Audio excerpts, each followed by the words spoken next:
दागिने आणि पैशांच्या मागणीसाठी वारंवार मानसिक छळ झाल्यामुळे अपेक्षा अमोल चव्हाण या तरुण विवाहितेनं आत्महत्या केल्याची हृदयद्रावक घटना समोर आली। या प्रकरणात आता पतीसह तिघांविरुद्ध आत्महत्येस प्रवृत्त केल्याचा गुन्हा दाखल करण्यात आलाय।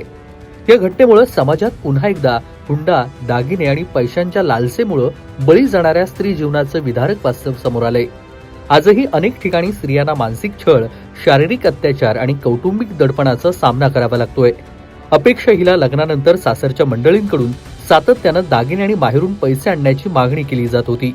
तिने या मागण्या पूर्ण न केल्यामुळे तिला मानसिक आणि भावनिक त्रास दिला गेला। या सततच्या छळामुळे नैराश्यात गेलेल्या अपेक्षानं अखेर टोकाचं पाऊल उचललं। आत्महत्येला प्रवृत्त केल्याप्रकरणी तिच्या पतीसह सासरच्या 2 महिलांविरुद्ध संगमेश्वर पोलीस ठाण्यात गुन्हा दाखल करण्यात आलाय। मयत विवाहितेच्या आईनं सुनीता सकाराम गवणे वय 65 यांनी संगमेश्वर पोलीस ठाण्यामध्ये फिर्याद दाखल केली होती। गुन्हा दाखल झालेल्या आरोपींमध्ये अमोल शंकर चव्हाण वय 48 हा अपेक्षेचा पती, 67 वर्षीय एक महिला सासू आणि दिवा येथील एक महिला नणंद यांचा समावेश आहे। हे तिघेही राहणार शिवधामपूर तालुका संगमेश्वर आणि आरोपी क्रमांक 3 वगळता येथील रहिवासी आहेत। अपेक्षा चव्हाण यांनी तिच्या आईकडून फिर्यादी कार्यक्रमासाठी सोन्याचे दागिने आणले होते। त्यापैकी काही दागिने आरोपी क्रमांक 1 म्हणजे पती यांना गहाण ठेवले।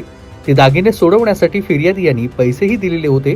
मात्र यातील 3ही आरोपींनी संगनमतानं फिर्यादीने दिलेले दागिने आणि पैसे परत मागू नयेत याकरता व्यवसायाकरता माहेरहून पैसे घेऊन यावेत यासाठी अपेक्षा चव्हाण यांना वारंवार तगादा लावला जात होता आणि तिचा मानसिक छळ करण्यात आला। या सततच्या त्रासाला कंटाळून अखेर अपेक्षा यांनी चिपळूणच्या गांधारेश्वर पुलावरून उडी मारून स्वतःचं जीवन संपवलं।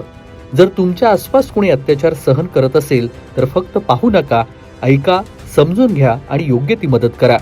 समुपदेशन, कायदेशीर मार्गदर्शन आणि वेळ आल्यास पोलीस तक्रार देखील करा। कोकण कट्टा न्यूज, रत्नागिरी।